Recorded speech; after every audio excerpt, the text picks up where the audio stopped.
Hello and welcome to a special Saturday edition of the MoodsMarch podcast. I am here with DJ Mitchell. As always, we're going to go through all of the action on Saturday.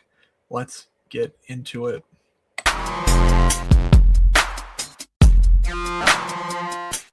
You're saying they're looking like an idiot. Well, is that any different than normal? This is the first time I will admit was unbelievably wrong.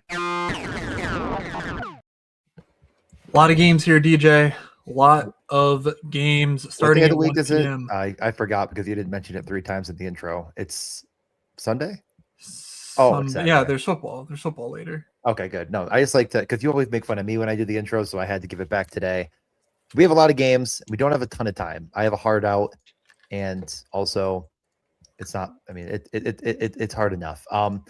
We can just, probably just get right into things. Best ball bags are looking better than they were at the start of the week.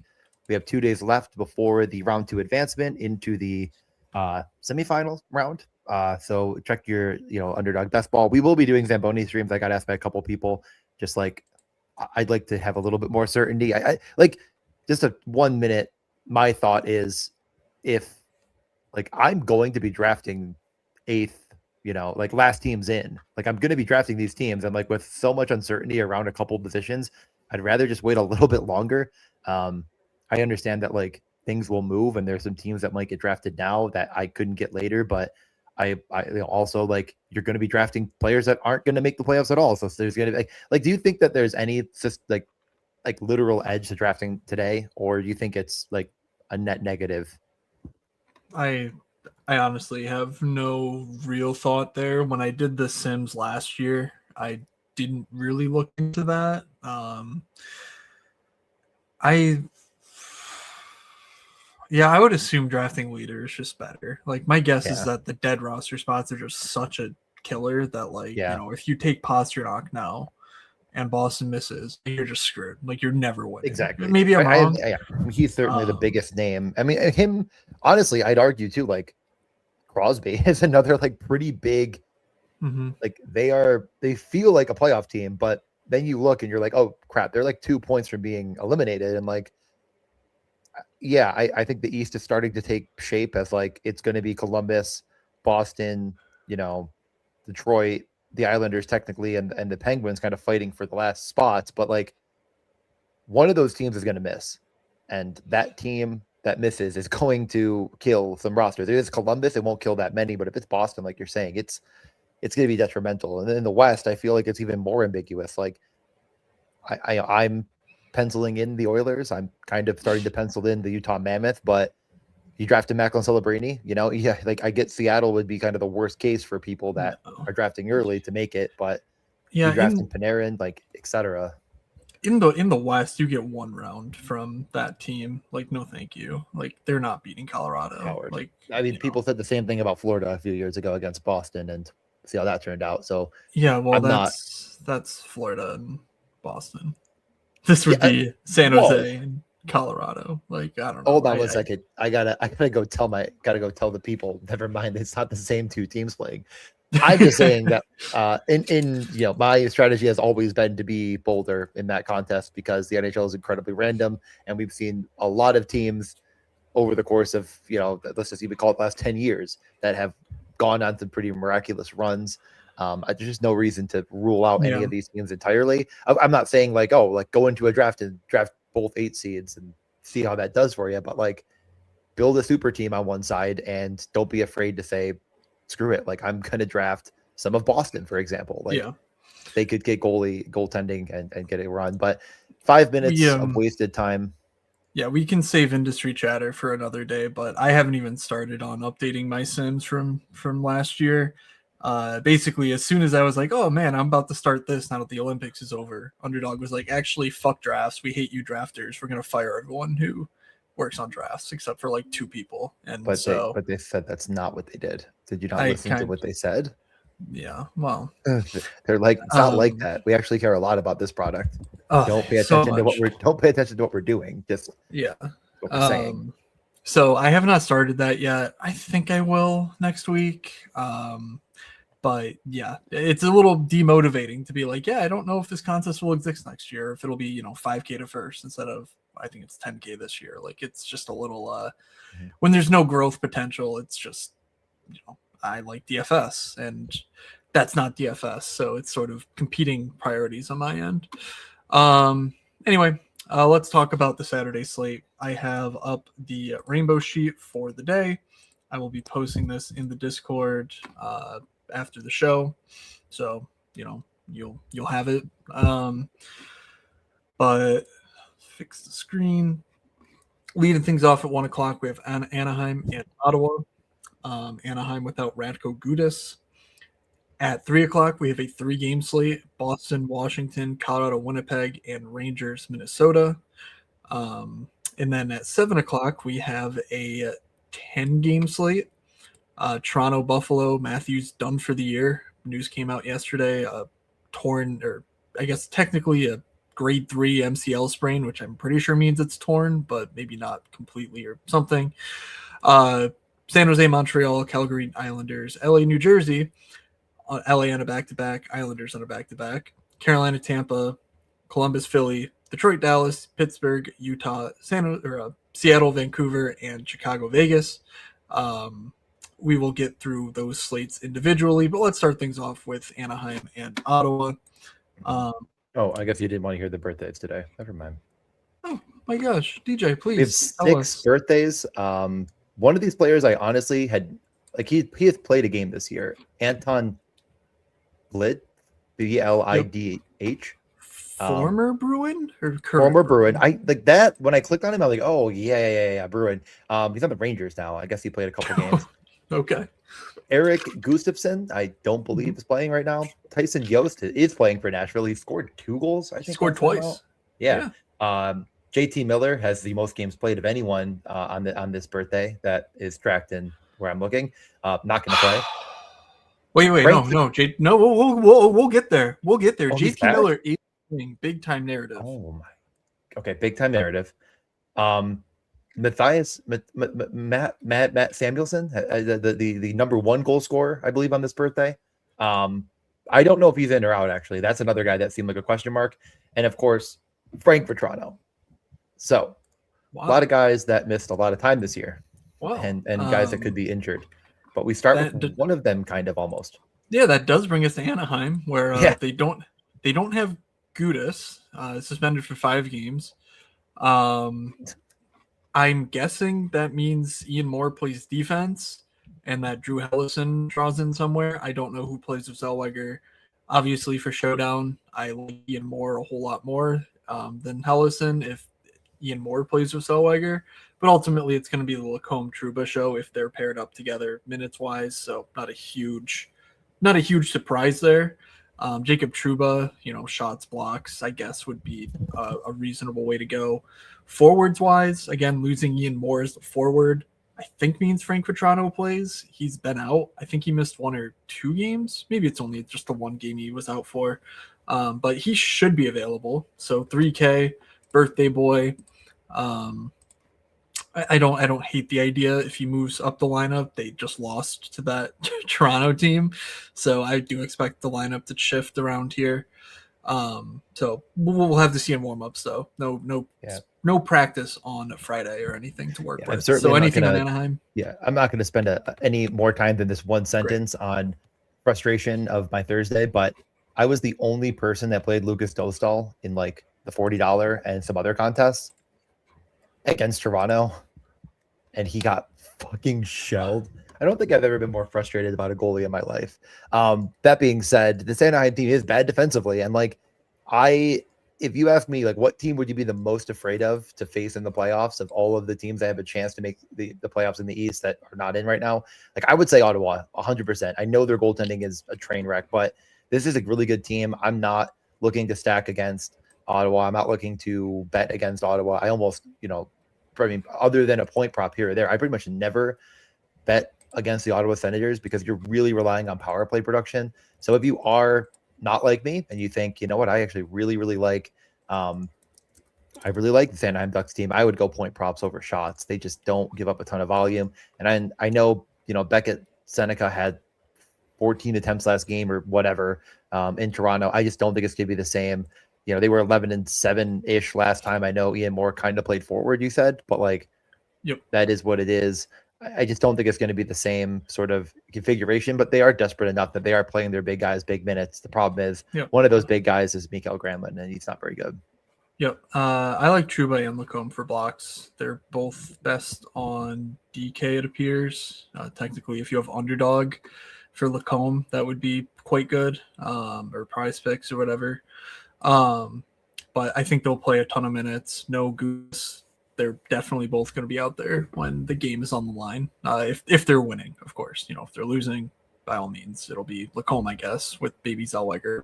But I think that blocks angle is where I'd want to go. I agree with you. I don't really want to take volume guys against Ottawa. I respect them defensively. I imagine their goaltending will turn it around. I don't know. Maybe it never does, and that's just the world we live in. But yeah, I am all set there. I feel like you said something, but I don't. I was trying to look. We got a comment in the chat about who would be a net, and I found nothing while you were talking. Just gonna have to be a game time decision. I don't even think, like, I don't really know what you win when you're right there. Like, they're both fine, but they're both gonna be. I'm not really. I mean, again, like, I think my showdown mentality would be to stack Ottawa, so I'm not really caring about it. I would assume they'd probably go with whoever didn't start last game. So Husso. My guess is, if I had to guess, it's Dostal, but yeah, well, Dostal they might play game, so I think they might play Dostal both games. I think they should really want to win this division and get the Utah matchup. And it's a 1 o'clock and a 7 o'clock game this weekend, so it's not like true back to back in that sense. Yeah. So I'm guessing Dostal today. But let's see, on the Ottawa side, things are it looks like a good matchup. It smells like a good match. Is a good matchup. There's no Sanderson, of course, which, I mean, if everyone probably thinks that Brady Tkachuk is the most valuable player for this team. I think it's Jake Sanderson. He is so good. And since he's been out, this team just hasn't looked the same. Really tough loss to Montreal. I mean, again, everything thrown at the board, nothing sticks. Tough break for them, but they are pushing the envelope even more on minutes. Shabbat played 29 minutes in that game. He's been a rates guy. His price has come way up, of course, and as it should have, as expected. But he's a guy that I would look at for whatever you really want to play. I'm not saying you have to bet the board on him, but you can certainly look at him for a point, shots, blocks, whatever. He had 3 shots on goal and 8 attempts against Montreal. Like, he's going to be super involved. I mean, I'm a Batherson guy. I get rewarded sometimes, and other times he's just an absolute ghost. But I think more often than not, like, that's my captain here. They're not going to play a ton of the bottom guys if this game is competitive. Pinto continues to get a lot of minutes, but that's the shutdown line, so they'll see probably the Leo matchup. The Stutzel or Cousins should see a pretty favorable matchup. Do you have a spot that you're more interested in than another here? Honestly, on the showdown slate, I'll probably play Anaheim because I'm a stubborn donkey. But if I'm looking at something here, I do see Thomas Chabot shots is significantly better on FanDuel than the other books. 15 points so on the median, and then when you look at like 4 or 5 plus shots, it's up around like 70 points better on FanDuel than DK and Fanatics and whatnot. So I think I won't bet the board right now. I'll bet the board right now. Your mic just went haywire, or maybe you put it down. Is it back? I don't know. Yeah, am I here? I think I just saw you pick up your microphone. So yes. Yeah, I did set it. I did set it down, but turns out when you're not talking into the microphone, it's really hard to hear you. Have you tried listening better? Got it. I will keep that in mind. Thank you. And yeah, Chabot betting the board, like you said, I don't hate the idea. I will get more into that in a moment when we get to a different team. But otherwise, their power play has been pretty steady. They're priced fairly in showdown. Like, I guess I lightly prefer Batherson Stützle, but I wouldn't hate you either way. Well, I mean, I would hate you specifically regardless. But that makes sense. Yeah. All right, let's move on from that game, though. I think the clear outs are look for Anaheim lines and Thomas Chabot FanDuel stuff as far as the betting. What is it on DK for 3? I don't have it up right like now. plus 100. Oh, okay. So 114. Yeah, it says 114 on, yeah. So I guess I could have pulled that up. I was looking at it off screen. Yeah. No, in any you're case. right. You're right. I'm just okay. I'm gonna post that. Get to the next game. All right, let's get to Boston at Washington at the old 3 p.m. start here. I hope it's at 3 p.m. I think I got these games in order correctly. It is at we 3 saw Eastern. Okay, we saw a practice yesterday where they kept their lineup the same despite last game switching it pretty considerably. And when asked about it, their coach was like, "Yeah, I don't like these lines, but we'll see." So Husadinov, Lindholm, Pasta could turn into Minton, Pasta, Geeky, I think it would be. But we'll see. Middlestat, Zaka, Arvidsson should remain the same. And then Isamont, Minton, Geeky, Janot, Corrali, and Kastelich. Like, it is what it is. I think defensively, Hampus Lindholm has been much better as of late. I think playing with Mason Lohrei helps that. Like, it's going to be a more high event pair. But Hampus is like pretty solid in the underlyings and the actual fantasy point categories. So I don't hate him as a punt on the DFS slate, or if you want some fringe guys for your betting card. DJ, anything here on Boston you like heading into Washington? Oh man, I mean, this Boston team, I continue to waver back and forth on how much I like the second line, but I really do like Pavel Zacha. Just in general, I think from probably anything, I know the lineup isn't exactly changing, but they definitely were moving different guys with Pasternak. And Zacha's going to be one of those guys that mixes in, especially because I think Lindholm is pretty mid or bad. Mitten also had a goal from Pasternak. Like, I just don't think they're glued to this Lindholm 5-on-5 situation, and I would be hesitant to go back to the Lindholm well once more. Maybe in DFS, I get it a little bit more because like most of the time it should be Lindholm, but I think from a betting card perspective, like I'm just more interested in going to a Zacha who's getting pretty badly punished for not instinctually being with Pasternak, but like he'll fundamentally will be. The rate stats aren't great for Zacha, so from a shooting wise, I don't love it. He's only has in the last 10 games 3.25 attempts per game, but he gets plus money for 2. I don't know where it's best exactly. I see like 114 and stuff.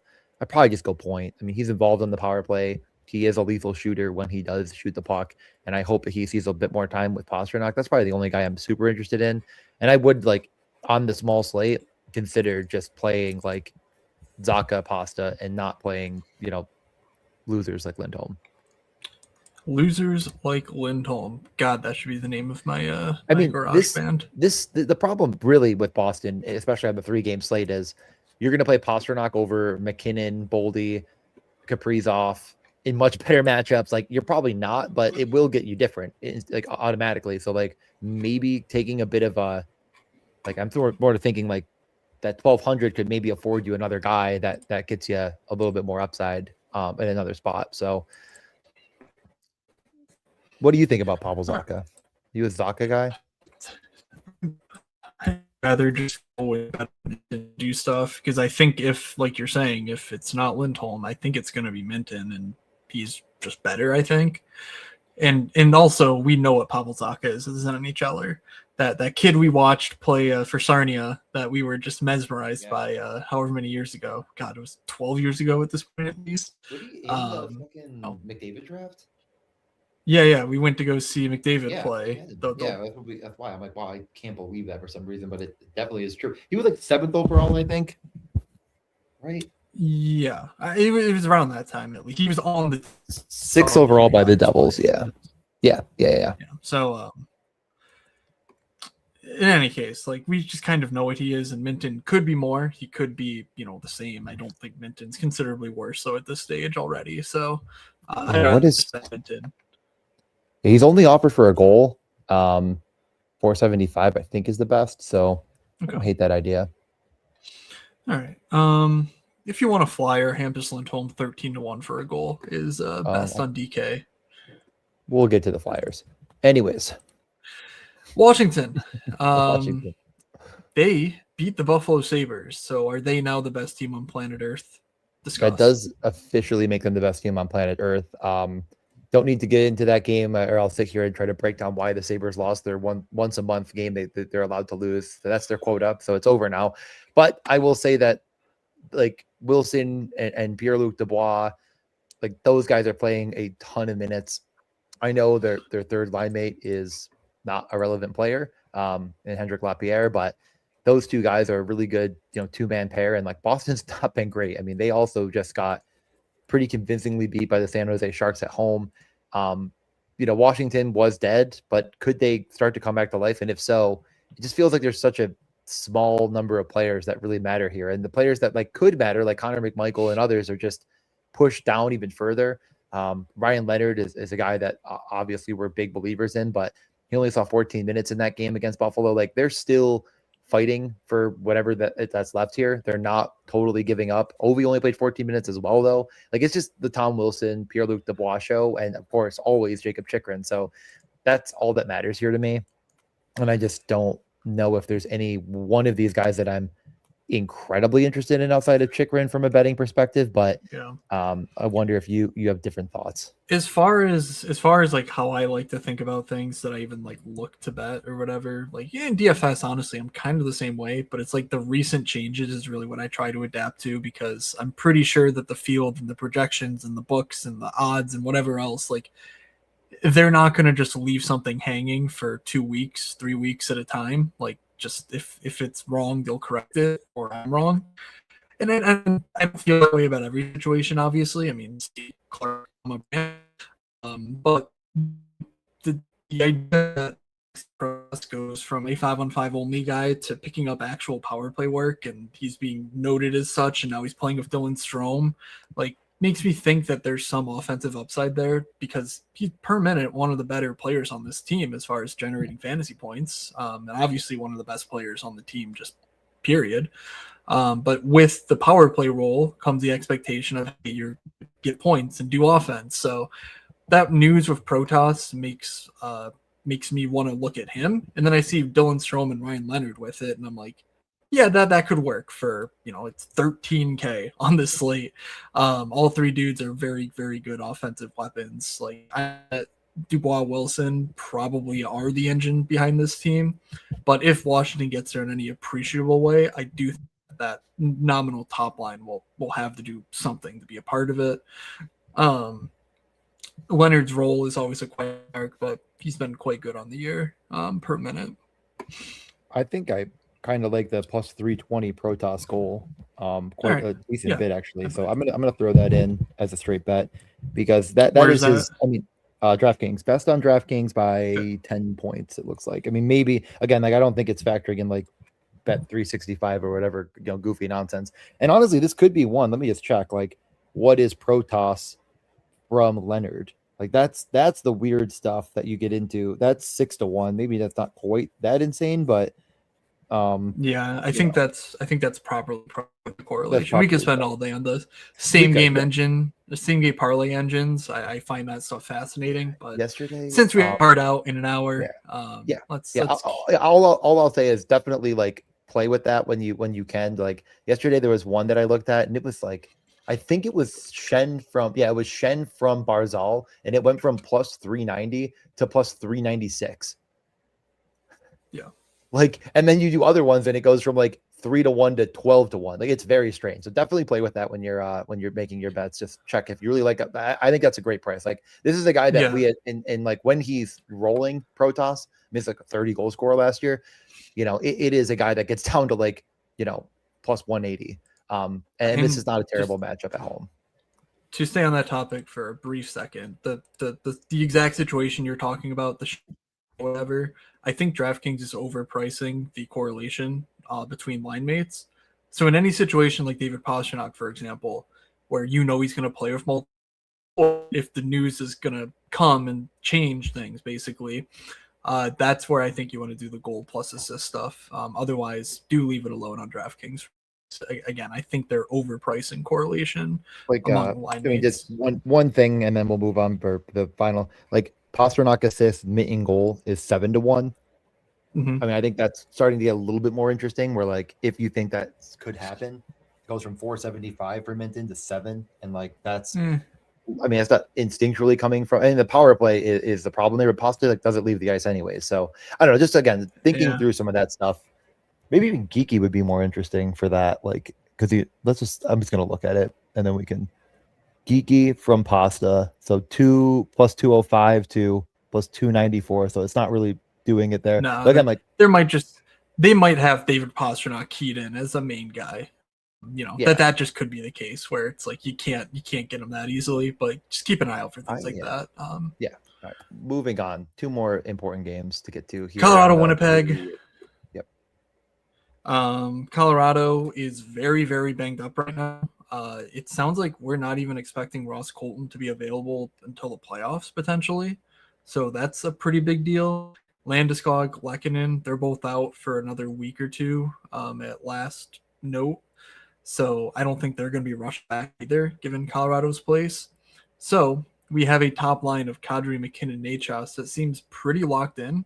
Nelson is going to be their 2C, but the only real change they can make is sliding Val Nichushkin up, and Val's just not been as good as he has in the past. So I think he's going to stay there.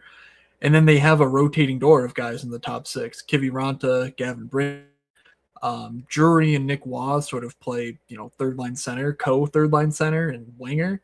But they're probably going 11 for the foreseeable future, on all honesty. Makes it very, very hard for someone like me to ignore Nate McKinnon, because it turns out when you play every 2 shifts, with 1-2-3, 1-2-3, 1-2-3 lineup, you're going to be more than every other player on the slate. And Nate McKinnon already does in a normal setup. So this full line is clearly the of the early slate. 44 expected DK points per game for that trio. It's 22.7K, so in line with expectation. 47 actual, slightly above expectation there. So I don't really know how you parse these guys apart. Is there a certain play you'd want to bet on more than the others? But for DFS, like my bags are pretty much packed here. I mean, I think the Nachos, Kadri, either or for shots, depending on who you like a little. I mean, again, they're both shooting about 6.5 shot attempts per game over the last 10. That includes some time with the Flames for Kadri. So you go diminish it down to 5 and say this is a little bit closer to what we've seen, and it gets a lot better for minutes and a lot better for. I don't think actually which one. I think it was Nachos looked way better. No, they're both right about the same spot. So I don't hate that idea just because of the minutes, but I think more than anything, I'll just, I think one thing that you did last slate from a DFS perspective was not care as much about I guess just playing Brock Nelson with these guys with the power play role. I know Wog was in on the top power play for like a minute instead of Nachos because of, I think, an injury for a second, or he missed a shift. But yeah, Nachos took the high stick that got them the double minor. He took the high stick, right. The point being is you can definitely mix in Brock Nelson with these guys as well. I mean, I don't even completely hate the idea of saying like Nelson, Nachos, Kadri, something like that, and just saying that McKinnon doesn't get all the way there. But on a 3-game slate, you're probably just having to pencil in McKinnon. I think on a bigger slate that makes more sense. But I'll probably be betting the Kadri point and moving on at minus 142. Yeah, I think that's. What is he for 2 points? Let's see. What is he for 2 points? 320. Winnipeg is 340 on FanDuel. To the FanDuel. I mean, the Winnipeg Jets were like, you know what we're going to do? You're not going to believe this. We're going to get mollywopped by the Rangers in a must-win game at home. I mean, it's not good. It's not good, folks. Your boy Elias Salamonson did play secondary power play minutes there, so congratulations to you and Elias's family for the big night. That is also me, so thank you. True. I don't know what the lineup will be. I have it Connor, Scheifele, Velarde, Perfetti, Lowry, Iafallo. I expect this to get detonated. They should win, which is why I assume Connor, Scheifele, Velarde, is the lineup here. Josh Morrissey's healthy, so they're going to play a lot of minutes against McKinnon. I do think that you can get to a McKinnon, Nachos, Kadri line, especially if they're playing 23, 24 minutes. Seattle had long stretches of looking really good. Now they went down so early, so fast, it was score effects, but talented guys can produce against this blue line of Colorado, where if out against Josh Manson and Brent Burns, you're just kind of, you have the ability to skate around.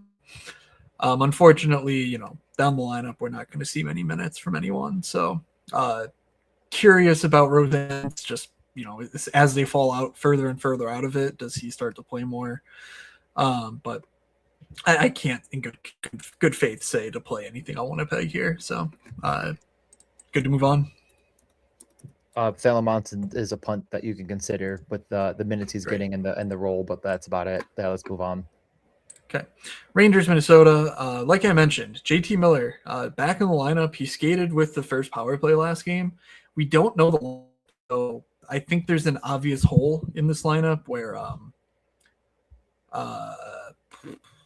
Taylor, some idiot was here. Brodzinski maybe, where he slots in next to Trocheck and Cooley. And so I think the top six here is pretty much set between Lafreniere, Zibanejad, Perreault. But Gabe Perreault loses the power play one job. Yes, your probably best prospect at this point in time, Gabe Perreault, is finally on an absolute tear on the top power play, clicking with his line mates. And you say, no. JT Miller, come on back. But it's his birthday, so how can we be mad at JT Miller when they're going into the house of his beloved GM, Bill Garrett? I mean, the narratives here are endless. Vinny Trocheck, why didn't you trade for me? JT Miller, I hate hockey, but it's my birthday. The narratives are endless here. So, thoughts on the Rangers? They're idiots. They're dumb. They're stupid. I don't like them, and they have an incredibly difficult matchup against the Wild. So, I'm going to sit this one out, Chief. Lafreniere is on another planet right now. You can continue to go to the well if you so wish. I probably won't. I just don't respect the Rangers. And over the last 5 games, they've had much, much softer matchups than the Minnesota Wild. I just mentioned they played Winnipeg, the softest matchup possible. They had Calgary, the Flyers, the Devils, Toronto, Columbus, Pittsburgh, Philly, and then you get to Carolina. So a very, very, very easy schedule as of late, leading into a lot of much more favorable results. I just don't think I'm going to, ride the ship to the top and then say, now I'm going to start betting this stuff. Now that it's the worst possible pricing we've seen, this is the perfect time to jump on board against the Wild on the road at 6:00 in a game that they're just going to get crushed. And they're now taking better players out of their lineup to play worse players because JT Miller is completely cooked. So good idea. Makes a lot of sense. No, thank you. I'll pass. Yeah, that unfortunately it does appear to be the case. Like Lafreniere was plus 180 for a point. It feels like a week ago, and now he's minus 125. I don't know. I mean, he's been fantastic, but again, we just went over why it seems like a fish play. Yeah, hard to argue there. But keep an eye out for the lineup because all of this is technically unconfirmed. We only saw power play units in practice yesterday. Minnesota on the other end of that matchup, Jared Spurgeon, his 1,000th game. There's a nice piece about him in The Athletic that I enjoyed. So, just go check that out. But yes, once you learn how to read DJ, you'll love it. Kaprizov, Hartman, Zuccarello, Boldy, Eriksson, Johansson, Tarasenko, Yurov. I think Brink. He missed last game, so he might not be available. But there was something about Robbie Fabry skating late or doing something different that made me think Brink was good to go. Foligno, McCarron, Trenyon. The matchup here is pretty. It's a 3-game slate, so there's not a ton of great spots. But to me, it's Matt Boldy, just through and through. I'm such a coward for not playing him lastly. I don't think he smashed, but he scored again. The dude is he's just so good, and the Rangers are not good. Yeah, he only had 14.5, but he had 4 shots on goal and one more, and you're looking at a much better score, but also like he could have gone in with the way he's playing and the way he shoots. So yeah, no, and like Minnesota, I feel like will be looked at a bit more because most of the pieces around their top guys are cheaper. But I keep saying like just play Kaprizov and Boldy. Like these guys are just on another planet from the rest of the team, other than Quinn Hughes will put in that camp as well. But these 3 are just so integral in a very, very good matchup that I want to go to it. But is Colorado a better play on a 3-game slate? I think most people will think that. So if you're feeling frisky, I think you go the other way and you spend all your cap here. You play Salamonson, you play maybe something cheaper on we mentioned Washington 1. Like that's a really unique way of building on a 3-game slate. From a betting perspective, like I'd probably go to Joel Eriksson. He's just involved in many capacities, and like the rates have been bad. Only 4.2 shot attempts per game over the last 5. Like that feels like something that will eventually come back up again. I don't know if I want to go there, but I am keeping an eye on that price. But minus 140 for a point, I think is the best offered. Like this Rangers team sucks. I think that Boldy, Eriksson, Johansson line can take advantage of anybody, and like Johansson is a good distributor of the puck, and I think that he'll add a little bit more of that second line that's already playing great. So that's probably my favorite bet on the board in this game. I think Eriksson, Kadri, Shabbat shots. Those are kind of what I'm looking at. And honestly, I might just not include a parlay piece in Boston, Washington. I just don't think it's necessary. Bill Guerin got great remarks for building the greatest penalty kill unit ever created for Team USA. Buck, of course, is on another planet. Minnesota scores 2 power play goals in this game. Book it. To the main slate. Toronto at Buffalo. And by the way, that's because Trocheck and Miller are their primary PKers. They suck ass. All right, Toronto at Buffalo. Toronto, Matthews in the 3rd period went to a lineup that looked something like Matias Maccelli, Tavares, Nylander, Cowan, Domi, Nyes, Nick Robertson, Gruel, Kai Yarncrow. I'm not sure if Lorenz is healthy or what, but Pizzetta and Quillen were sort of their remaining guys. Lorenz, Dakota Joshua, whoever. I don't know who's available to play, but that'll probably be their lineup. He moves to the top power play in Matthews' absence.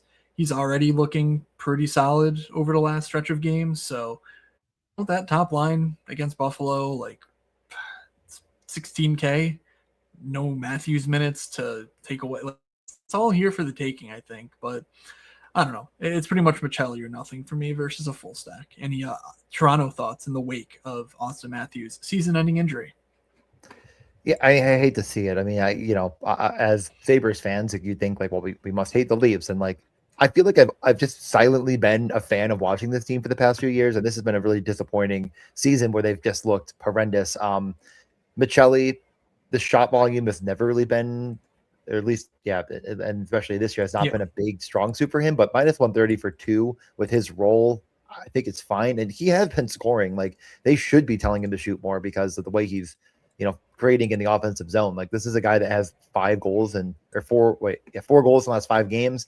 But the role has not really been there for him. It should increase pretty dramatically. Nylander and Tavares can be allergic to shooting at times. So I think that's the only bet here I'm even considering. OEL back on the top power play, it would seem that's of note. But I think more so than anything, I mean, Toronto just got absolutely taken to the max level of getting smashed by the media. They did, nothing when Matthews got his ACL torn. I would really expect them to be playing stupid, taking penalties, and I really don't hate the idea of just taking a few different. Like, I'm actually considering taking like all 5 Sabres top power play guys for a point and saying like Toronto plays the dumbest, stupidest game ever now because they're going to, tackle Jason Zucker the moment he accidentally hits, Easton Cowan or something. Like, I don't even think that's that stupid. Like, you tell me, do you think that's stupid? No, I mean the Sabres, we just saw the Sabres lean into that sort of game environment when Tampa was, hey, we're going to be a bunch of wild assholes. And they're like, hey, we like being wild assholes. So yeah, like these games always have, I mean, the Buffalo is going to be fucking nuts for this one. Like the Toronto fans always make it a scene. But now the Sabres have energy. Like, I mean, these games are, got to tell you, this game should be a must watch if you are so inclined. Yeah, I mean, I think I'm actually going to do that, and probably when the Sabres score 0 power play goals, cry. But if it'll be like 5 chances. Tage Thompson will have 17 shots on goal in the power play, and honestly, I wouldn't even hate the idea of like. I mean, I very publicly saw Tage Thompson take 5 shots in a row on the power play last time, but like that's sort of the guy here. So let's get over to the Sabres. Yep. Unless if there's anything else you want to mention, it's no, Benson. even money point for Michelli. That's where I would go personally. On DK, Buffalo, Benson, Tage, and Doan, Norris, Krebs. Alex Tuck missed. I don't think he's super hurt, but I also don't think just a little nick. He's gonna be back. So keep an eye out there. Just not positive. Zucker, McLeod, Quinn, their second line when Tuck's out. And then Pearson, Carrick, Malenstein. Pearson made his Sabres debut, as did Luke Shen. He sucked. So Kesselring draws back in, even if Logan Stanley stays in the lineup. He did suck. That is true. Yeah. So, yeah, I mean, Kesselring's been like semi-hurt all season long, so that wasn't too surprising to see him get some rest. Yeah, this team is very good, but they're very spread out. Any of the top 3 lines could smash, and Sam Carrick now I think is the best goal scorer in the league as of late. So it is tough to want to stack and feel really confident with it. I would just stack through the power play. Like I said, I've given you the narrative. You could just play any faction of it and a piece or two around it and feel good. Buffalo 3 had the blow up game a couple games ago, but I don't think you have to go to that. Again, I think I'm just point propping, power play point propping, doing things of that nature through the top power play. The guys that are most involved, of course, are Tage and Dahlin. I would say the third is Norris, and then Doan and Zucker kind of net front around the fringes. But both of them have scored plenty of goals on the power play and been involved. So you go any route there. I know I'm a sucker for the Doan Norris situation. I think Austin is a better third line mate than Krebs. So I might stay away from that one now. And they've kind of been using that as a little bit more of a shutdown line, especially with Krebs there. So that makes me a little nervous. They'll draw a tougher matchup. And like down the lineup, Toronto is very, very bad. So I think my plan here is on the main slate, if I'm playing Buffalo, just Tage Dahlin and spending up. Yeah, Dahlin at 7K feels a bit rich for me. It is. Especially because he is one of those guys that if there's a fracas, he wants to be involved. He's not saying, "Oh, I need to be protected" or whatever. He's a bit of a shit stirrer himself. So if this game gets crazy, I do think actually like Byram could be a guy who benefits because Dahlin gets in a fight and Byram's 3,100. Don't really get that price.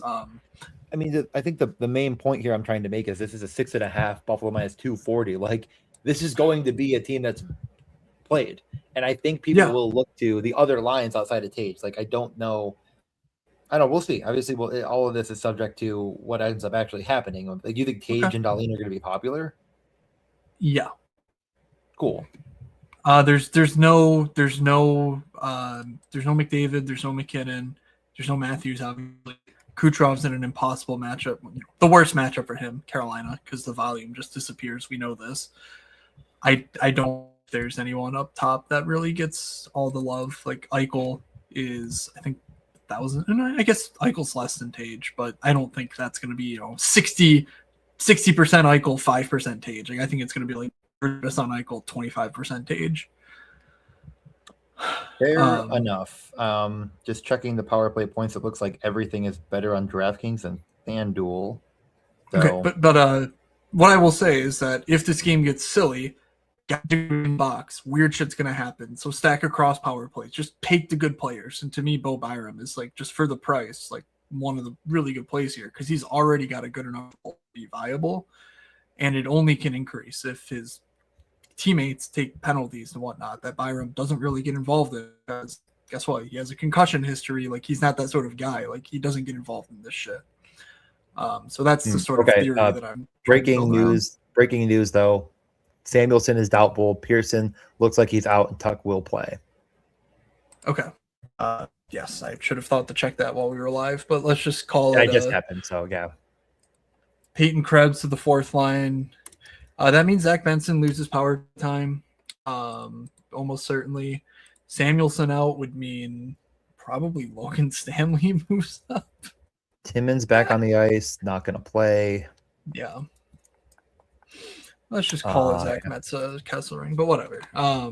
But even more reason to like Bobar, I think, because there goes one of their horses defensively. Yeah. Don't hate the idea. Alex Lyon starts in goal also. San Jose, Montreal. We have 38 minutes to get through 9 games, so let's keep it moving. Graf, Celebrini, Wilson, Sherwood, Wenberg, Gaudette, Eklund, Misa, Toffoli. Interestingly, last game, Sam Dickinson, Desharnais played the most minutes defensively for them. Dickinson has prospect pedigree. His rates have been not great this year, but they've been better than Desharnais. They've been Mario Ferraro, interestingly. Slightly better. They're basically the same. But Dickinson is doing enough for minimum salary to at least be interesting, especially in sort of a up-tempo environment like Montreal tends to create. Dmitry Orlov and Klingberg are the guys because they get power play time, but we've seen their 5-on-5 role really deprecate over the last month or two, because they just what I would look to here is Dickinson, and also in net. Marov is hurt and sounds like he's out for a while, so if it's Laurent Brossoit, that would be interesting in favor of the outside of this. So any San Jose thoughts? Not much more than the normal. They're, Celebrini or nothing. I go back to that. I think Celebrini is a pretty solid play. Montreal has not been as good defensively as people think. But, yeah, I think I'm going to not end up here. I think I'm spending money. 18 seconds ago, DJ, Igor Chernyshov on the ice in top 6 teal. All right, cancel the show, restart. He is... Yeah, that's interesting. I'm guessing he comes in alongside Wenberg Sherwood, but if he's alongside Celebrini, come on. Let's be real. He's 2,500. So he's back. I'm not really planning on playing San Jose, but I definitely get the idea of doing it, especially if that is true. Celebrini is just he just is one of the best players in the world. Just as good, if not maybe a little bit worse than Connor Bedard, as I always say. So we will keep an eye out there. For Montreal, they practiced yesterday, so they're keeping Slavkovsky with Suzuki and Caulfield. Caulfield is good to go. He battled through illness. I think he even missed their last game, so he's back. Newhook, Kapanen, Demidov, Anderson, Deneau, Gallagher, Bolduc, Evans, Doc. I think there's rumors that Laine could play soon and that Gallagher's role's at risk. Not that that really matters for DFS, but Laine obviously is. Oh, actually, sorry. Gallagher is a healthy scratch. Texier, though, is the guy who draws in. So there we go. I'm guessing Texier gets some power play role, whatever. I don't really care about the depth in Montreal, even though there's secondary power play time, and I like Noah Dobson. I think it's more of a top line or nothing for me. Note that Mathis and Dobson is the D pair. Hudson's with Caden Gooley. Not sure what that does DFS wise, but just of note. Any thoughts here? I think Montreal 1 should be considered and probably be a little bit popular. The Sharks team is bad, especially defensively. I'm not afraid of anything that they roll out. They're like, hey, we're going to shut you down with Alex Wenberg. And it's that's never worked in the history of Alex Wenberg. But maybe there was one year where it kind of worked. And now NHL coaches and GMs think it's going to continue for Magic Beans. No, thank you. I don't think there's anything else here for me. I love the idea of playing Dobson and Lane Hudson more than the actual me playing them happens, because they're just really expensive. But if you're playing the full Montreal, I don't hate the idea of going all the way in with Hudson. But as you mentioned, I said it last night, play the 5-man with Dobson too. He's so integral, but not anymore. You're not splitting D pairs down the middle there. So that's about that. Yep. If you want to try and play Newhook, Kapanen, and Demidov for 11.6K against San Jose, don't hate the idea. Just throwing that out there. Calgary going to the Island. Islanders played last night. Spirited comeback against the Kings. They came out completely. So Calgary beat New Jersey, so I expect this lineup to hold. Coleman, Backlund, Farabee, Sharangovich, Strome, Olofsson, Coronado, Frost, Greedon, Zari, Beach, or Klapka. Calgary didn't get a power play in this one, and they led throughout. So maybe that's why Coronado, Frost, Greedon just didn't play. They got like 11 minutes, and I get it. Morgan Frost, Greedon, whatever. Matt Coronado playing 12 minutes.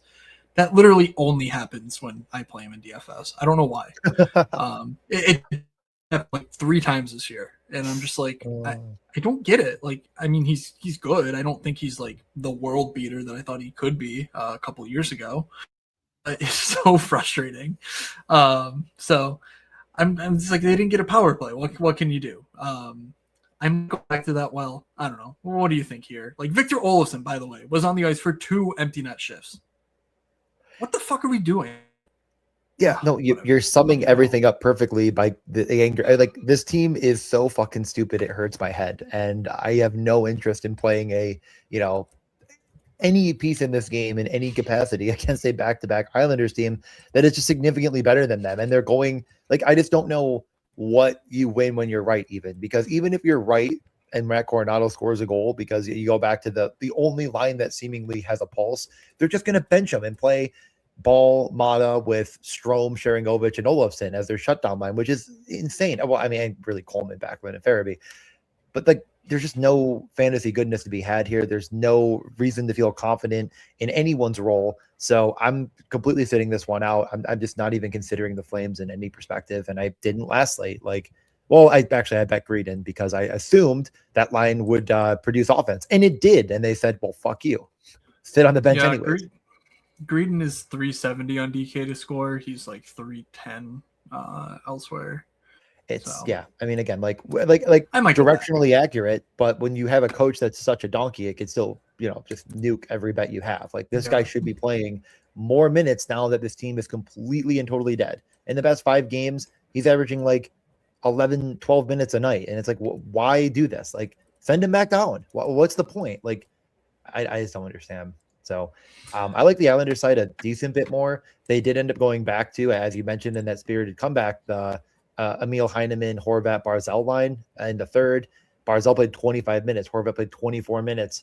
Heineman played 16. Of course, those guys are going to be out there a lot. It is a back-to-back, so you have to assume that isn't going to be quite as sticky. The top power play didn't score, but stayed the same. The guys I just mentioned with Schaefer, Ritchie, and of course, Braden Shen. I don't know if there's anything here that I'm like instinctually ultra interested in, but it is of note that top line plays as much as it does. Yep. Heineman scoring helps. Actually, you know what? I need. It only impacts 2 teams on this slate, but I didn't throw in the new expected fantasy point stuff. So let me just do that quickly. And now we will get back to Calgary. The Islanders, helped them a little bit. The numbers went up a little bit, but Heineman's been pretty weak lately. Having Horvat, Barzal, like, in theory, should help. So last game could be a sign that he's back to producing fantasy-wise. He's 3,300. That full line, he makes it cheaper. 16.3K. Schaefer glued to it. 6K defenseman. I don't know. When you have Shabanov, Shen, how that finished last game, like, it makes me think Braden Shen at 3,500 and on the top power play is not bad. Because, like, even if Shabanov and Ritchie get benched, like, Shen's not getting benched. I might just go that way and just Calgary gives up goals finally rather than just shot attempts. Or you can play Horvat, Barzal, Shen and just say power play stack. But getting Andre Palat out of the top 6 is certainly a big deal, I think, because that dude sucks. And I think Shabanov and Ritchie each have some juice. I don't know. I like the Islanders, but I also kind of they're on a back-to-back. Kind of like this.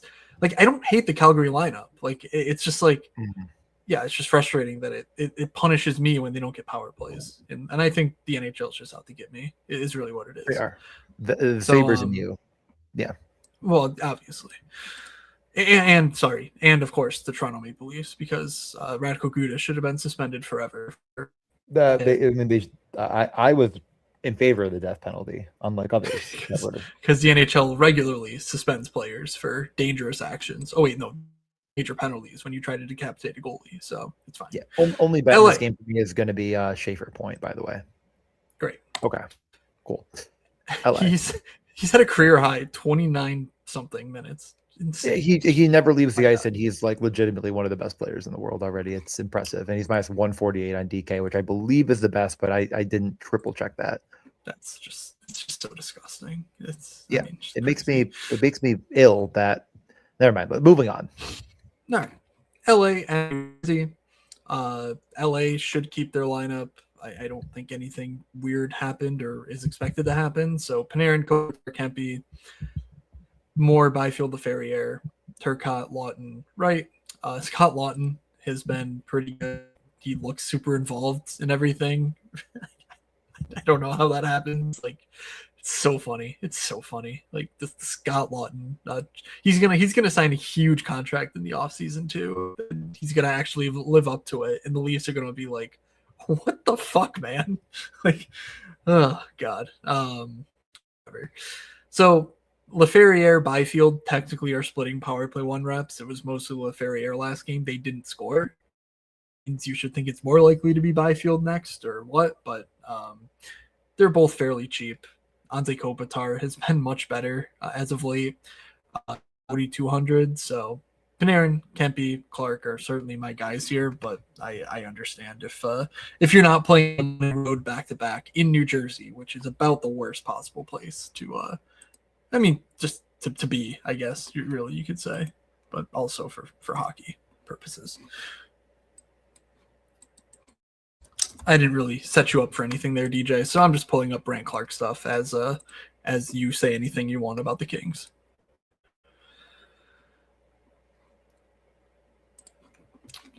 Okay, DJ may have exited the premises. Oh no, I'm here. I don't know how I got muted. Can you hear me now?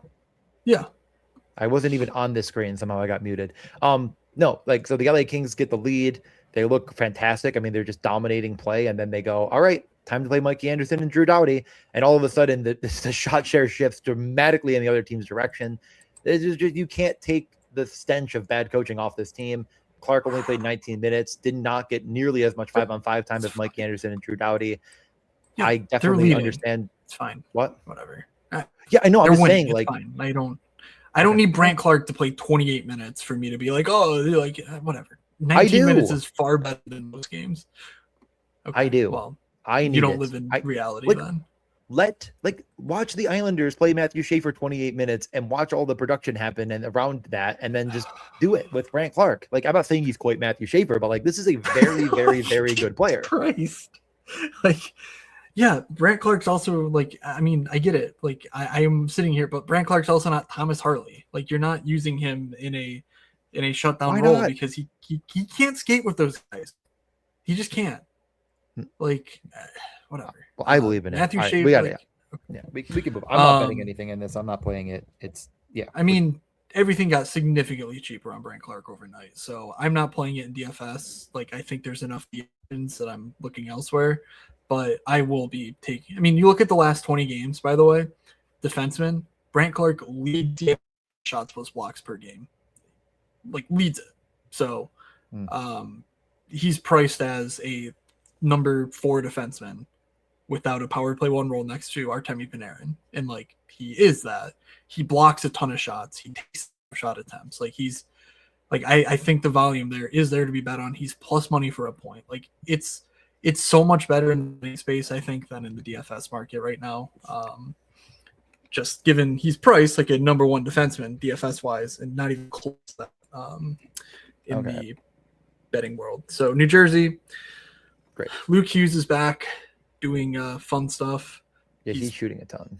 He's also one of the guys up there when you sort by shots plus blocks over the last stretch. He's 3,700. So you could see him take over the power play 1.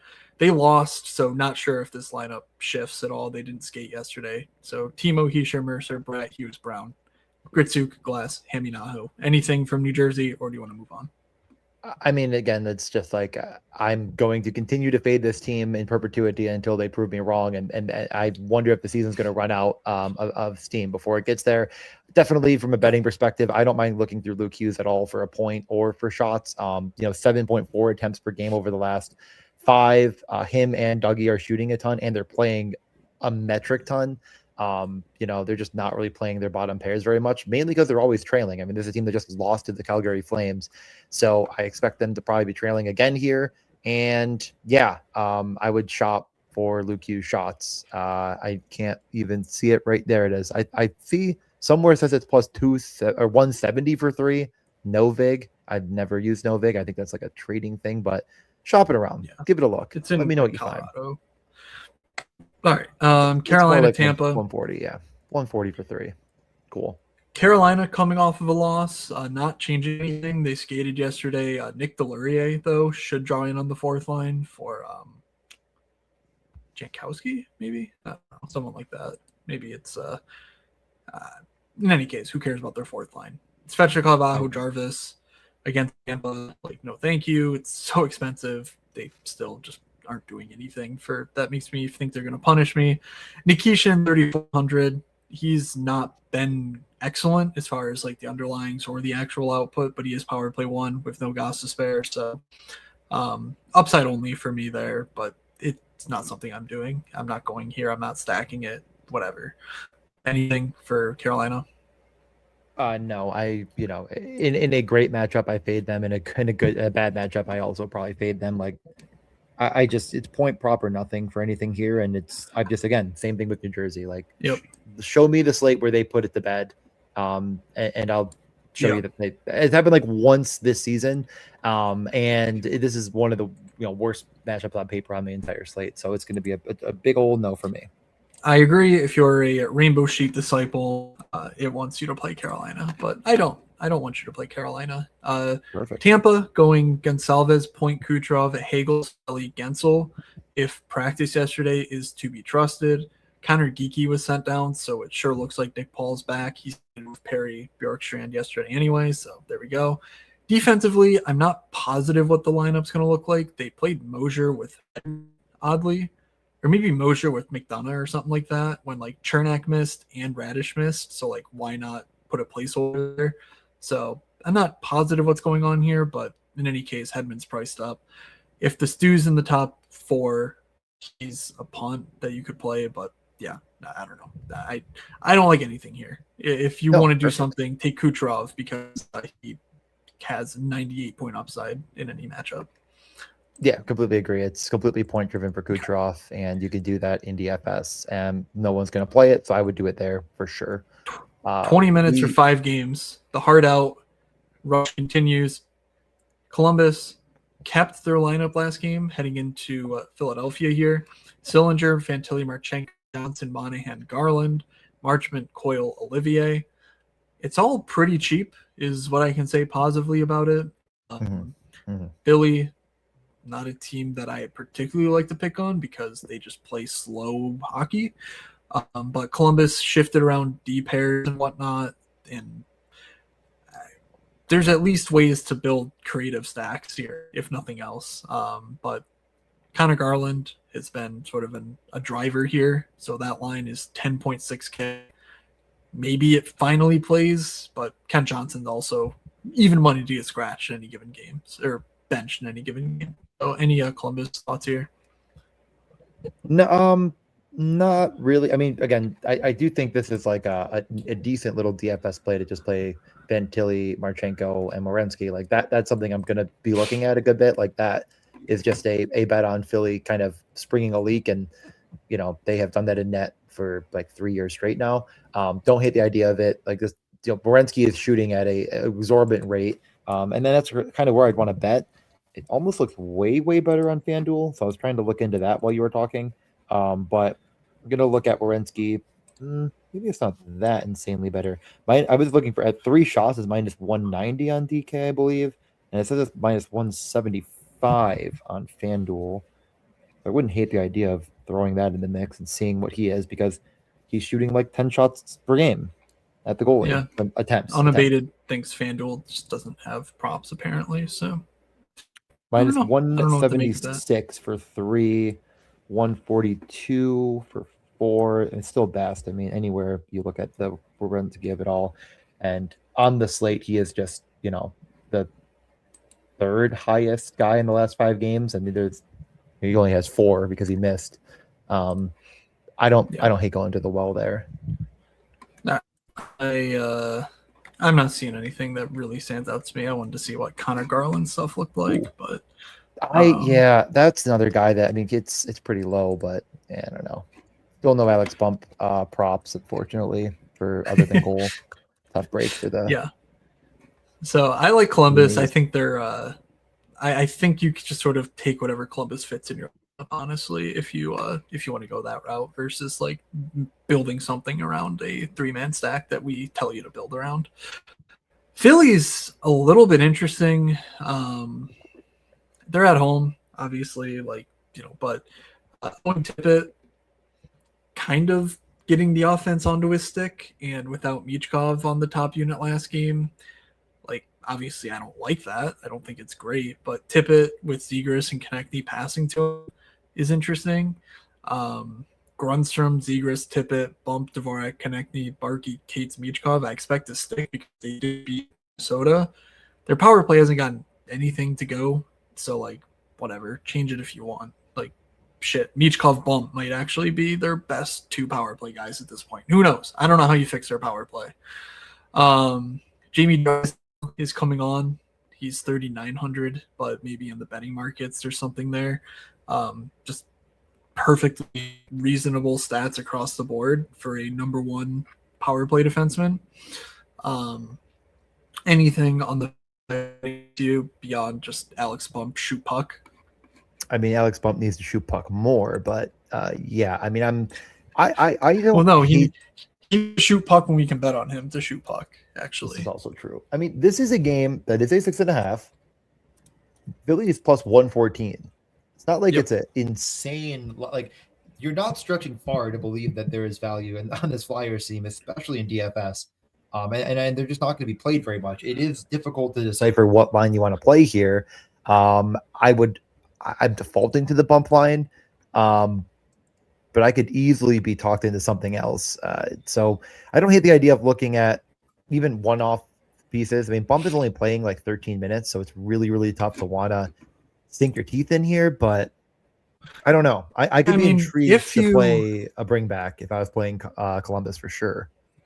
If you're playing Konechny, though, he's gonna play 20+ minutes.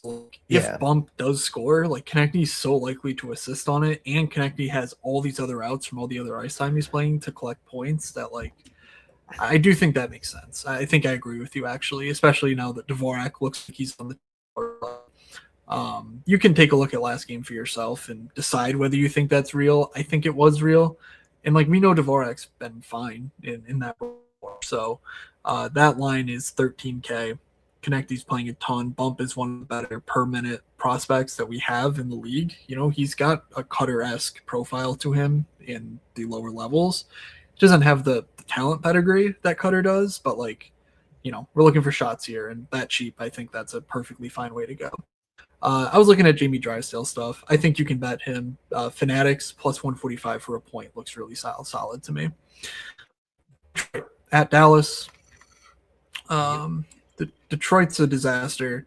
JT Compher was top power play last game over JV. So full line, Kane, Compher, DeBrincat correlated.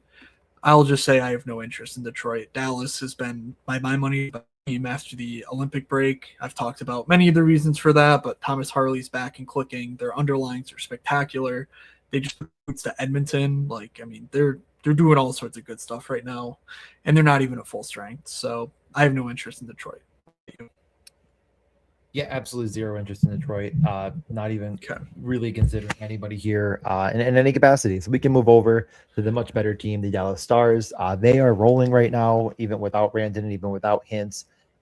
It's kind of everybody I think it's kind of going back to what we've seen in the past from them when nobody has prolific rate stats. Nobody's doing anything way, way, way above but everyone's producing and in the top 6. I mean, the bottom 6. I mean, who really fucking cares about those guys? But the top 6 is just clicking at all cylinders.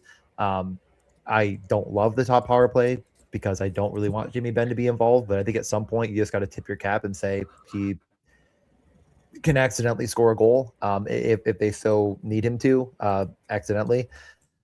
I like the top line here a lot. I think Detroit is really quite decimated down the middle right now, and Johnston, Bork, and Robertson are just awesome. But are you going back to Harley? Are you running the Heiskanen situation? Is there anything here that to add to that sort of obvious look at these guys? Harley keeps going down, and it's painful, when they score 7 goals against Edmonton and it's Miro night. But I do think that Harley is a perfectly fine way to go, and I'll maybe go there myself. I'm not pot committed. Harley, that price is really solid. So top line, you can play Miro or Harley with it. Honestly, I might play both if I play the top line and just say up Dallas. But we'll see. I'm not taking a one-off if besides Harley from this lineup though. Like Robertson, Johnson are just playing too well right now together, and as long as Hintz and Rantanen are out, it's just all them. So if Dallas is going to be both of them getting there, and then you stack around that. Do I dare go back to the Maverick Bork shot well? You certainly could. I mean, he's minus 154 for 2. Really? That is. I think that's the best odds too. I think I'm clicking that button in. Yeah. Welcome to the build. The score 150. Yeah, so 150 is best, but whatever. Fuck the score. Fanatics also. Yeah, Fanatics also has that number. All right, we got 3 games. I'm ready to keep it moving here. It's Dallas 1 or nothing. What are we even fucking talking about? People are going to click on Dallas too. I think those people are dumb. Pittsburgh, final game without Malkin. Still no Crosby. We're looking at the same team. He got nuked against Vegas. Yeah. I think this lineup is changing 100%. I don't know what it'll look like though. So yeah. This team, they lost 6-2. Defensively, kind of a mess. I like the other side a little bit more. I don't think that'll come as a surprise. The top line for Pittsburgh held its weight for sure. They didn't give up a single goal against, and that 6. I believe it was 6 all 5-on-5 goals against, and none of them came against Chinikov, Raquel, and Rust. And that's just the only line of interest here in any, feasible way. I still think one off Chinikov is totally justifiable. In your lineups, it just makes a ton of sense. He's still way too cheap. He's 6.2 attempts per game over the last 5, 50% of those getting on the goal. So you can bet him for shots. You can bet him for a point. He's on the top power play. Anything Chinikov is going to be a go from me. Other than that, I think I'm just sitting this one out. I'm not spending the price to get up to Rust and Raquel. So any Chinikov thoughts, or are you on the same? That sounds good to me.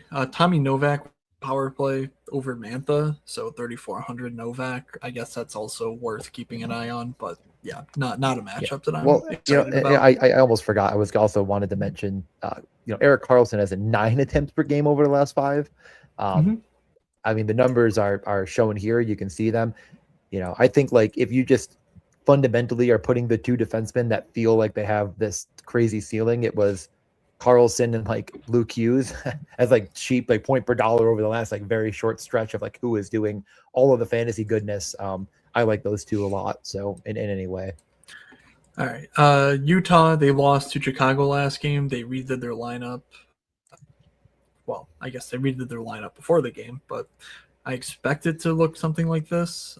Keller, Schmaltz, Krause, Peterka, Cooley, Gunther, Carconi, Hayton, McBain, Kerfoot, Stenlin, Yamamoto. Peterka, Cooley, Gunther is, where the fun lineup looks.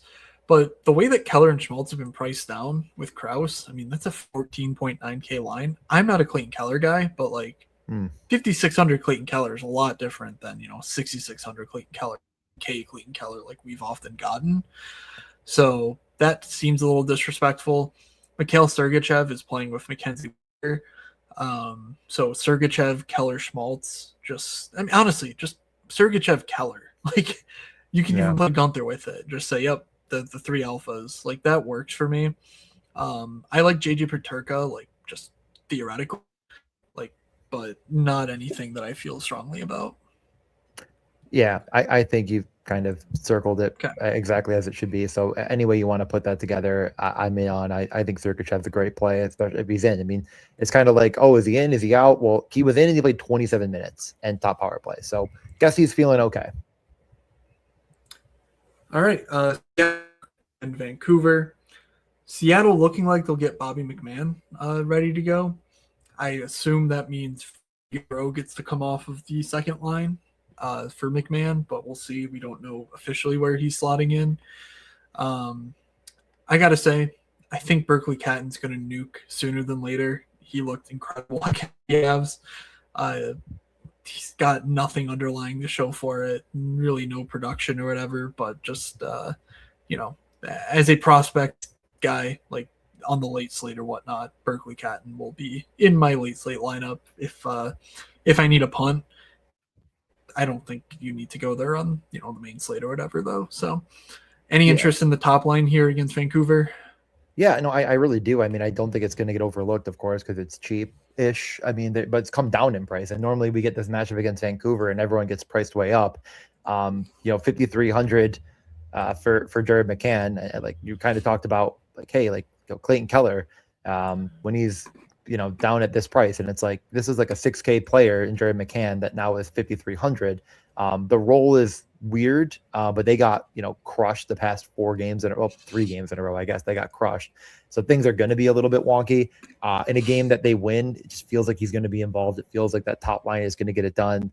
But I also don't hate the idea of going another route here, like you're saying, and just playing some of these cheap, very, very skilled, very high end talent. High end prospect pedigree. I mean, like you're mentioning players that just, if they don't blossom now, it's going to run out of time on the Seattle Kraken team. So like Wright and Catton are 2 of those guys. And like, they are getting a little bit more run. It feels like that's just got to be an effort that comes through because they need to find goals. They cannot score.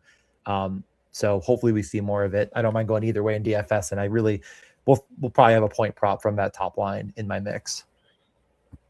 Yeah, I like those. I like that. Vancouver. I know we got to go. When you leave, DJ, I'll stay live for like 10 or 15 if people have questions or want to talk about whatever. But Awesome. But I know we have a hard out, so let's just get through the game. Revisit anything that maybe we didn't cover in full. Vancouver. Last game, I sat here telling you about the Ogren, Rossi, Besser, and late lineup. And I'm like, oh man, I'm gonna make all the money. And then I looked, and I was like, well, if I make that change and that change, and I made changes, and all of a sudden Vancouver 2 was out of my lineup. And who went off?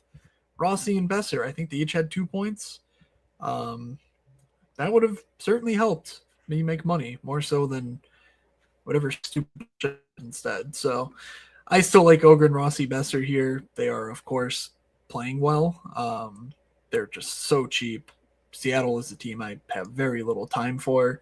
11K for that line, 23 DK points over the last, not the best, but it's certainly fine enough. And I think for the matchup, it's good. And they got to get something out of Marco Rossi. So I think they're really good for that right now. Yeah, it's a DFS only. Yeah, DFS only play, but I definitely would agree with it. If you go that route, you're not betting this. There's just no. These guys don't shoot. You never really know what's going to happen with the power play. But yeah, I don't hate it in DFS. I mean, you talked me into it last slate, and I didn't. Marco Rossi at point prop money. I'm in. How much is it? What is it? Plus 110. Yeah, that's fine. Final game of the slate, and I do think it's an interesting one. If you're ready to get over to the Chicago Blackhawks at the Vegas Golden Knights. Yeah. Bedard, Green, Burakovsky, Teravainen, Nazar, Bertuzzi, Mangiapane, Donato, Mikheyev. Feel the excitement. Nick Lardis back in our lives, 2,500. Is it the side of the matchup you're interested in, DJ? No, definitely not. But I'm always interested in Connor Bedard. I think his shot prop is fine today. It's like minus 150 or something like that for 3. I think I always can take a look at that and go to that well. But No, overall, it's a no from me, but one off Bedard, minus 188 for a point, whatever you want to do. Like, this Vegas team is not that good. All in on Bedard if you want to join me on that side of front. Anytime he's offered for a point or 3 shots at decent money, I'm going to go to him. But this game sucks, but mainly because of Chicago. I showed this game to the Rainbow Sheet and it died. Not looking great. And it does, but I do think that there is such a. Let me just get ready to talk about Vegas. Unless there's anything else in Chicago. So both teams have sort of been incentivized to play down tempo.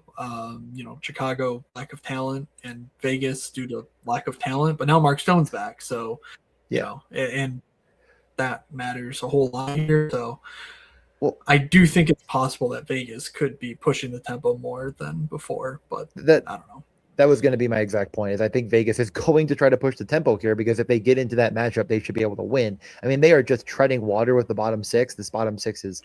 I mean, it's bad, but it gets better when you move guys out of the top 6, like, Howden and Bowman, who really shouldn't be there at all, and push them down into the bottom 6 and add a little bit more value offensively. But this top 6 is actually producing pretty well. Like, Eichel has a ton of shot volume as of late. He gets Mark Stone back in the mix. Dorofeyev, I don't think it's going to get overlooked here, but I think Vegas, I only have 3 minutes left and I'm going to probably pop out of here and let you finish up. But, I think Vegas is one of my top stacks of the night. Like, however you want to play it, but I actually think I'd play it like Eichel, Dorofeyev, Marner, play it through the power play, but get some 5-on-5 correlation. Like, I really like that kind of build. It's not that expensive. Like, Marner 5,400, 5,500 for Dorofeyev. These are the 3 guys shooting the most right now, including Mitchell Marner. Like I'm saying, like, he is shooting, but this is where the points would all come from against a very bad Chicago team. Especially defensively. So that stack is one of my favorite. I'm going to go to Buffalo 1.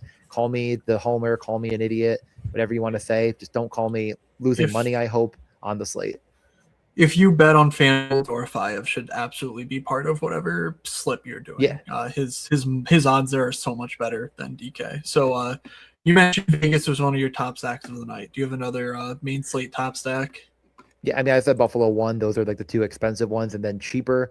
I don't hate the idea of Seattle 1. It's a bit cheaper, or Seattle, like we said, that 3 kind of Seattle 3 situation. And then the other kind of cheap option I'm looking at is probably Columbus 2. That's one that I'm going to kind of circle the wagon on. But those are sort of the main spots I'm looking at. And then I will be posting bets. I already posted the ones for the 1:00 game. More to come. Guarantee goals, Matt. I think I'll let you handle all 4. I'll just throw one in now though for you. Give me Jack Eichel. Okay, so very brave, very bold. Vegas.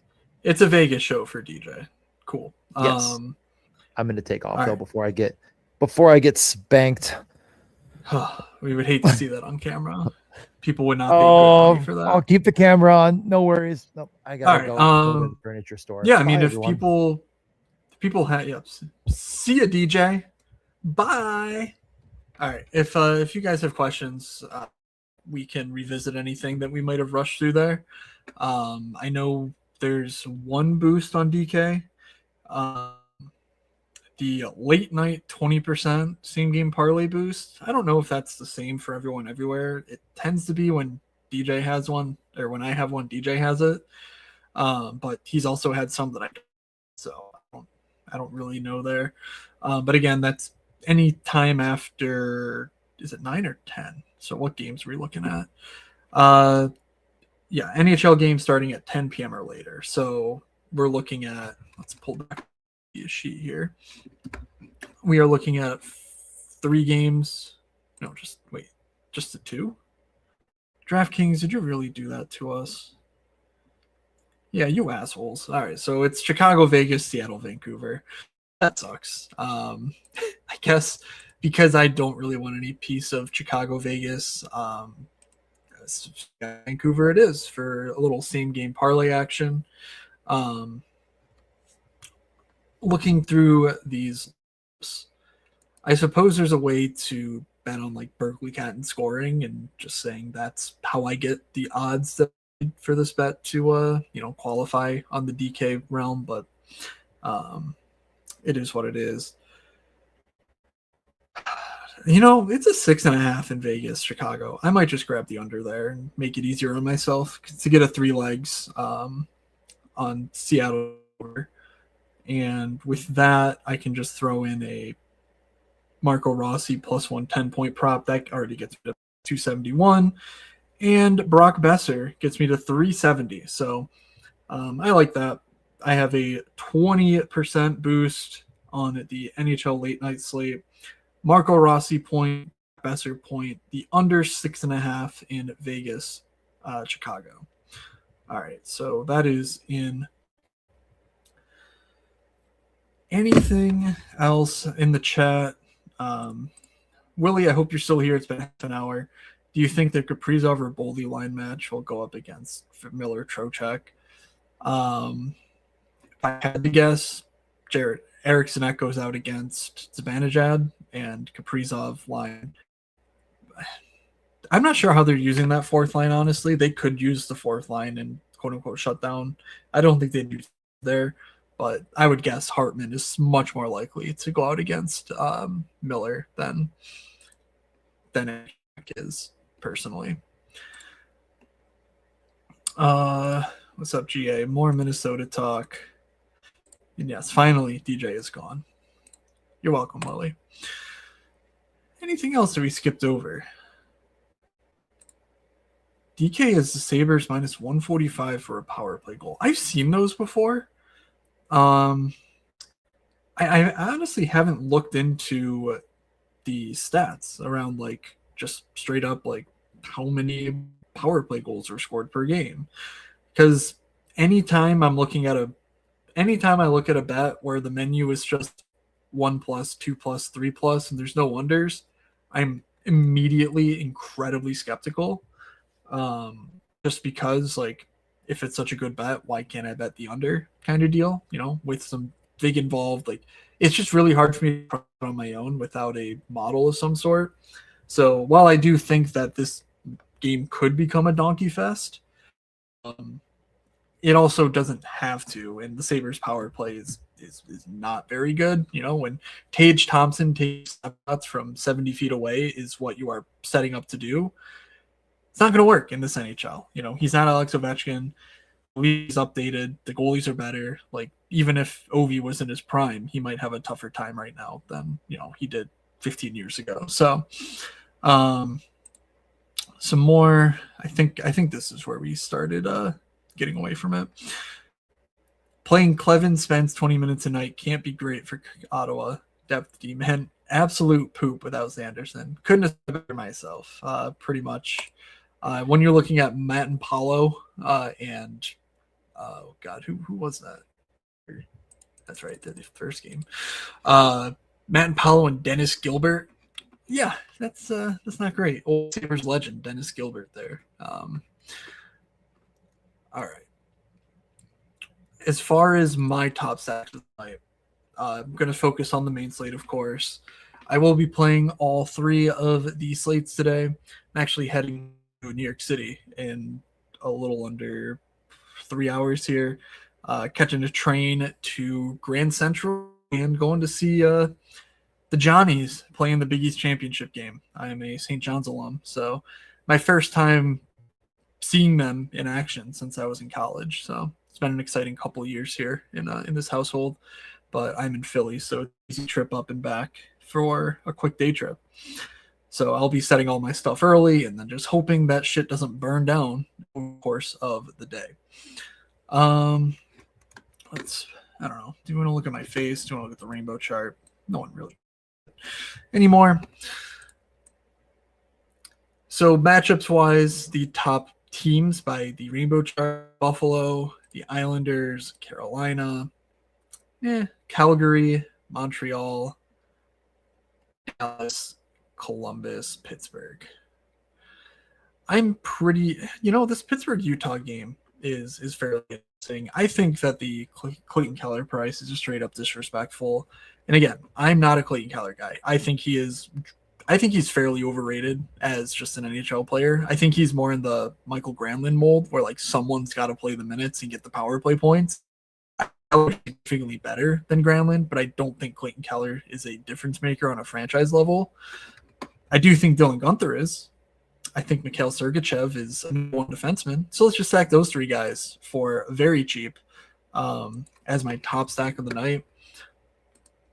That is 1, 2, 3, 16.8K for guys who combined over the last are averaging 37 expected DK points and 36 actual. Like, that's just way too cheap. The matchup's good. I think it'll be like incredibly popular either. I'm trying to think through like this Montreal stack. Yeah, I was thinking about them top stack of the night, but if they turn the cards over 25% owned, I wouldn't be surprised. And like, yeah, I like it, but I think they get Celebrini, and it's like, well, that's the one matchup I kind of want to avoid for Montreal. So let's see if San Jose has a lineup yet. Chernyshov is on the top line. Chernyshov, Celebrini, Will Smith. Let's just let's take a look at that. Igor Chernyshov, Celebrini, Will Smith, Graf, Sherwood, Wenberg. Yeah. All right. So let's just, emergency declaration. Chernyshov is even on the second power play unit. Chernyshov was so good in his NHL stint. I'm just going to pull up his year-long NHL numbers because obviously the last 10 games, but he got sent down to the AHL, I think mostly for like waiver reasons. Like, it wasn't like they were unhappy with how he was playing. They were just like, hey, we don't want to scratch you. So as I run real quick, let's drag that over. But I believe he was somewhere in like the 7-8 range when he was getting dead minimum 2,500 playing with Celebrini. Chernyshov, 15 games in the NHL this season, 8.6 expected DK points per game, 7.5 actual, like very good stuff. Not a ton of shot volume, 3.3 shot attempts per game, but he had 3 goals and 7 primary assists in 15 games. Like, that is, unquestionably awesome. 3.8 expected goals personally, so like that's also very good. Like, the dude is just a player, and he has the pedigree. You see here on the right, above average shots, but really, really solid point rate, and he's just 20 years old. Like, we're just going second top sack of the night. Chernyshov, Celebrini, Will Smith. Pick on these, whatever. Nick Suzuki is good. Matt Celebrini's better. Will Smith, Chernyshov. That line is 16.9K. Is that bold enough for y'all? Best puck might. Is that the over thing? I don't know. Might not have Leafs Wild tomorrow because of weather. I saw that was coming in, and I wondered if Minnesota was playing, but then I saw they were playing this afternoon and didn't think any further. Without any Matthews, anyway, I'm pretty much out there. Boldy, I think I have more J-Rob than Boldy, so I don't have that up anymore. All right. Anything else you guys want to discuss? Otherwise, I might just call it here and get to it.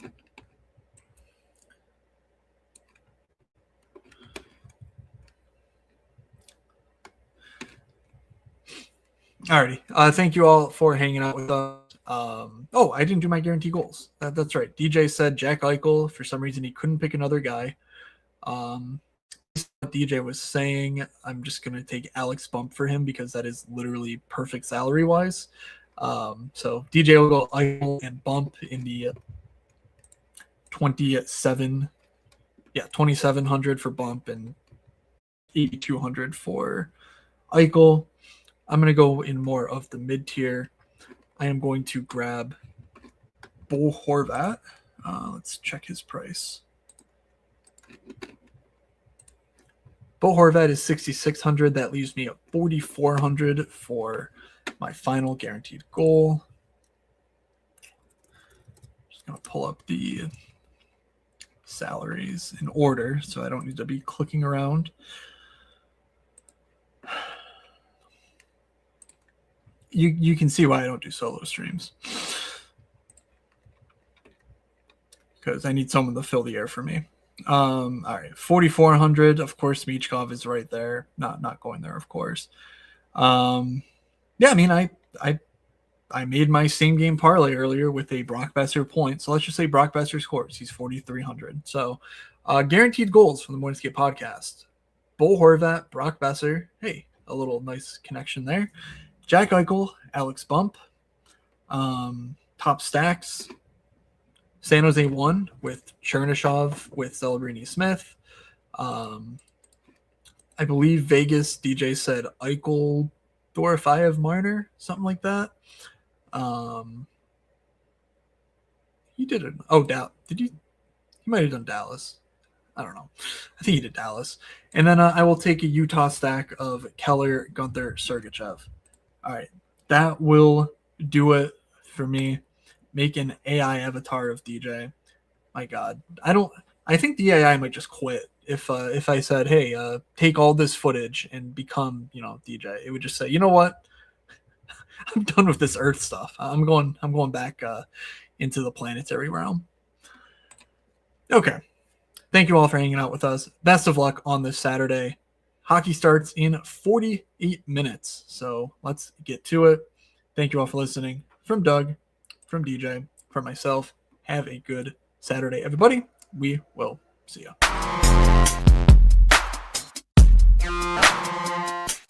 You're saying they're looking like an idiot. Well, is that any different than normal? This is the first time I will admit was unbelievably wrong.